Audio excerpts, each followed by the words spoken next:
Quels sont les 3 indispensables pour avoir des bonnes notes et être le premier ou la première de ta classe? Ça va également t'aider si tu prépares un concours en cette fin d'année, si tu prépares ton concours de prépa, ton concours pour intégrer une école d'ingénieur, de médecine, un concours pour intégrer l'ENA, les grandes écoles.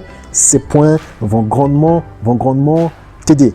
Parce que c'est important d'être très bien classé, parce que si tu n'es pas bien classé, les autres vont prendre ta place et tu ne vas pas atteindre tes objectifs académiques où tu vas encore repasser l'année prochaine. Je me souviens quand j'étais en prépa, il y avait une étudiante qui voulait par exemple intégrer Paris Tech. Elle n'a pas obtenu le classement nécessaire pour intégrer Paris Tech à l'issue de la prépa. Donc, qu'est-ce qu'elle a fait? Elle a eu une autre école, mais ce n'était pas l'école qui l'intéressait. Donc, elle a dû reprendre toute une année entière, reprendre 1 an afin de pouvoir intégrer Paris Tech. Et j'ai pas envie que tu perdes une année pour ça. Je vais te donner les éléments pour mettre toutes les chances de ton côté afin d'avoir le classement qu'il te faut et atteindre ton objectif académique. La première chose, une stratégie infaillible. Il ne suffit pas d'être bon, il ne suffit pas d'être la personne la plus intelligente pour être le premier de ta classe. Tout comme dans un combat de boxe, tout comme dans un combat de MMA, tout comme dans un match de foot, la stratégie, c'est quelque chose d'extrêmement puissant. Je ne sais pas si tu as vu la Coupe du Monde, l'Arabie Saoudite a battu l'Argentine. Est-ce que l'Arabie Saoudite est l'équipe la plus forte au monde? Non, mais l'Arabie Saoudite a battu l'Argentine. C'est quoi ce que j'appelle la stratégie? C'est qu'on a tous des points forts, on a tous des points faibles. Donc l'idée, c'est de connaître vraiment tes points forts, de connaître tes points faibles, de savoir en quoi tes points forts vont te permettre rapidement d'être le premier de ta classe, en quoi tes points faibles peuvent faire en sorte que tu ne sois pas le premier de ta classe et comment travailler sur tes points faibles pour pouvoir les baisser et travailler encore sur tes points forts pour pouvoir les améliorer. C'est quelque chose de très subtil. Il ne faut pas forcément travailler que sur tes points faibles parce que tu te dis que tu as des points forts. Il ne faut pas non plus travailler que sur tes points forts et te dire que tes points faibles, tu vas les négliger parce que si tu négliges tes points faibles peuvent t'empêcher d'être le premier de ta classe. Et si d'un autre côté, tes points forts, tu ne les amplifies pas, ça peut également jouer en ta défaveur. Donc, c'est quelque chose de très subtil. Je te donne un exemple. L'année dernière, lors d'un combat de MMA qui a opposé Cyril Gane à Francis Ngannou, qui était le champion du monde de MMA poids lourd en titre, les 2 combattants avaient commencé le combat et Cyril Gane, c'était le combattant qui a pris l'avantage lors des 2 premiers rounds. Avec les jabs, avec les coups de poing ou ainsi de suite, c'est lui qui prenait l'avance sur Francis Ngannou. Pourquoi? Parce que Francis Ngannou, il est connu pour être un gros puncher, c'est-à-dire que lui, avec un seul coup de poing, il peut te terminer. Hein? S'il te touche avec un coup de poing, c'est mort. Not a lot of people burning up Mick Maynard's phone to try to get a matchup with Ngannou. Down goes the Reem! Francis Ngannou has arrived! Et donc, Cyril Gane faisait beaucoup attention à ça et il a pris l'avantage sur Francis Ngannou. Avec les coups de poing, il a pris l'avantage dessus. Mais qu'est-ce qui s'est passé à partir du 3e round? Francis Ngannou, il s'est rendu compte que Cyril Gane n'était pas aussi fort, n'était pas très bon en lutte. Cyril Gane avait raté un coup de pied et directement Francis Ngannou en a profité pour le mettre par terre grâce à la lutte. Et là, il s'est rendu compte que Cyril Gane n'était pas aussi fort en lutte. Là, il a trouvé un point faible et il a décidé d'utiliser ce point faible pour gagner le combat. Et c'est effectivement ce qui s'est passé.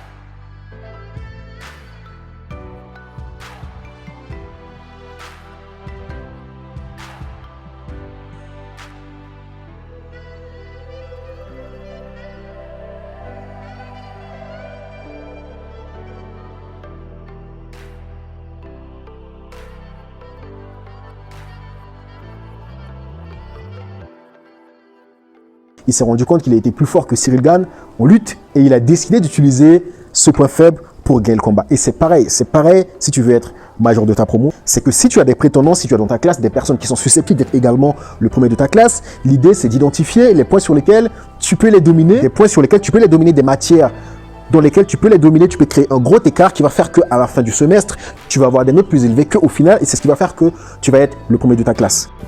Et oui.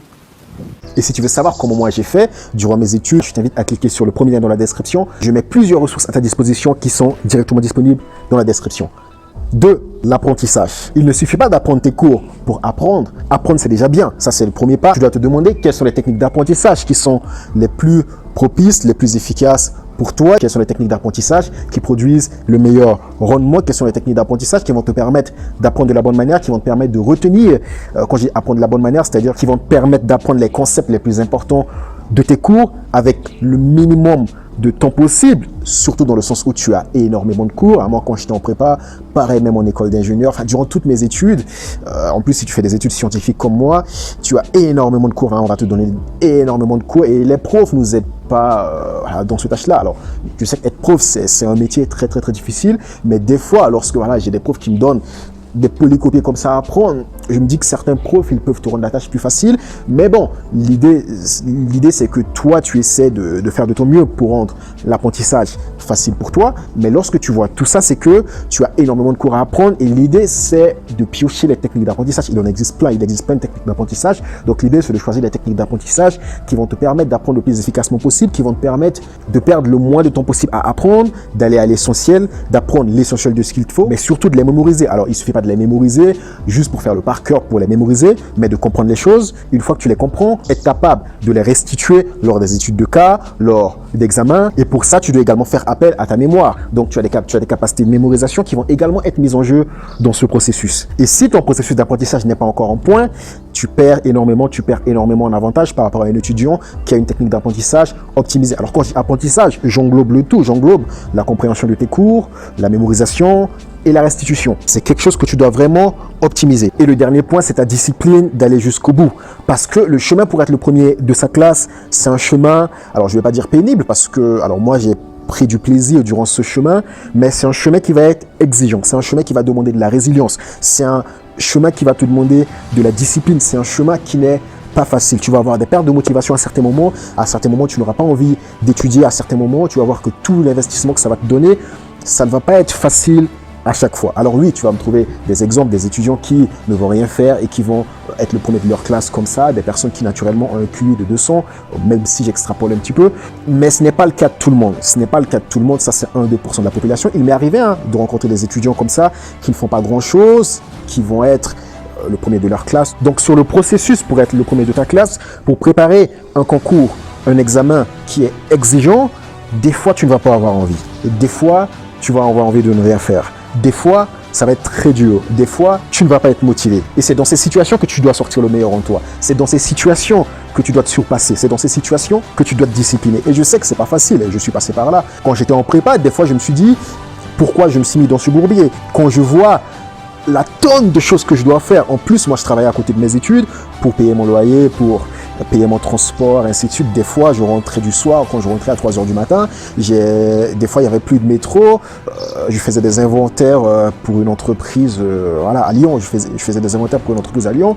L'entreprise me déposait vers Perrache. L'entreprise me déposait vers Perrache en bus. Enfin, il y avait une bus de l'entreprise qui me déposait vers Perrache vers 3h parce qu'on faisait les inventaires. Tu vois, les magasins comme Carrefour, les magasins de grande distribution, ils fermaient à minuit. Une fois qu'ils fermaient à minuit, nous, on devait faire des inventaires de minuit jusqu'à 3h du matin. En plus, le bus nous déposait en plein centre de Lyon à Perrache. En plein hiver, il faisait froid, il faisait moins 5 degrés. En plus, Lyon, il fait hyper froid à Lyon. Donc, quand le bus me déposait à Perrache, je prenais le vélo, parce que je payais l'abonnement pour le vélo, tu vois, les vélos de ville. Je prenais le vélo jusqu'à, je dis Perrache, non, c'est plus vers Bellecour, au centre vers Bellecour. Et moi, je prenais le vélo, il me déposait à Perrache. Et donc, je devais monter à pied jusqu'à, je ne sais pas si tu connais Lyon, vers Grand Lyon. Il y a une grande montagne, c'est-à-dire de Perrache pour aller à Grand Lyon, tu dois monter une grande pente. Je devais monter là à pied. Jusqu'à ma résidence universitaire qui se trouve là-bas. Donc, il me déposait, je faisais l'inventaire de minuit à 2h du matin, minuit, 2h, 3h du matin. Il me déposait là et là, je faisais à pied. J'arrivais chez moi vers 4h, 5h. Et là, je ne dormais pas. À 5h, je ne dormais pas. Une fois que je montais, je prenais une douche. J'essayais de réviser 1h. 1h, je révise. Je prends le petit déjeuner, je vais à l'école. Alors, les heures des inventaires changent. C'est-à-dire que des fois, l'inventaire, je les faisais entre 22h à minuit. Alors, des fois, tu fais l'inventaire avant que le magasin commence à fermer. Mais lorsqu'il y avait moins en moins de monde. Et des fois, quand je rentre, j'arrive chez moi à 2h du matin, je dors 2h, 4h. 4h, je commence à étudier. Et parce qu'en prépa, tu as l'école chaque semaine tu as l'école, chaque semaine tu as les contrôles, tu as les devoirs surveillés. Et à la fin de l'année, tu as les examens. Et les examens, tu dois faire partie des meilleurs si tu veux être sûr d'obtenir l'école d'ingénieur que tu veux. Ça, c'est super exigeant. Et à chaque fois, tu ne peux pas procrastiner. Parce que quand tu procrastines, les cours s'accumulent. Hein. On avait plus de 9 heures de cours de physique chaque semaine, 9 heures de cours de maths chaque semaine, de chimie. Alors, la chimie, l'avantage que j'avais, c'était que pendant mes BTS, j'avais bossé énormément la chimie. Donc, ce qui faisait que je consacrais moins de temps à la chimie, mais les maths et les sciences physiques, je ne pouvais pas m'endormir, je ne pouvais pas rester sur mes lauriers. Donc ça, tu devais être discipliné par rapport à ça, du début jusqu'à la fin. Parce que lorsque toi, tu t'arrêtes, les autres, ils ne s'arrêtent pas. Lorsque tu t'arrêtes, les autres, ils ne s'arrêtent pas. Les autres, ils préparent leur concours. Hein. Si tu t'arrêtes et que les autres, ils avancent, ils vont prendre les écoles qui t'intéressent et toi, tu vas te retrouver dans la merde. C'est pareil pour les concours de grandes écoles, c'est pareil pour les concours de l'ENA et c'est pareil si tu veux faire partie des meilleurs de ta classe. Si tu veux développer ces 3 piliers que j'ai développés avec toi dans cette vidéo, la résilience, la motivation, la discipline, l'apprentissage et la stratégie, le plan d'action, j'ai créé un pack cette semaine que j'ai appelé le pack M&M, Messi, Neymar, Mbappé. Et oui. Major, note, motivation. Ce pack est disponible dans la description. Ce ne sera pas disponible éternellement. Donc, je t'invite à aller cliquer dans le lien dans la description pour découvrir ce pack. Et ça va probablement t'aider si ton objectif, c'est d'être le premier de ta classe à la fin de ce semestre ou si tu prépares un concours à la fin de cette année. Les contenus qui sont dans ce pack ne sont pas disponibles ni sur mon site internet, ni sur la chaîne YouTube. C'est quelque chose que je réserve exclusivement aux étudiants qui sont abonnés à ma liste email. Mais tu as l'opportunité d'en profiter si tu regardes actuellement cette vidéo.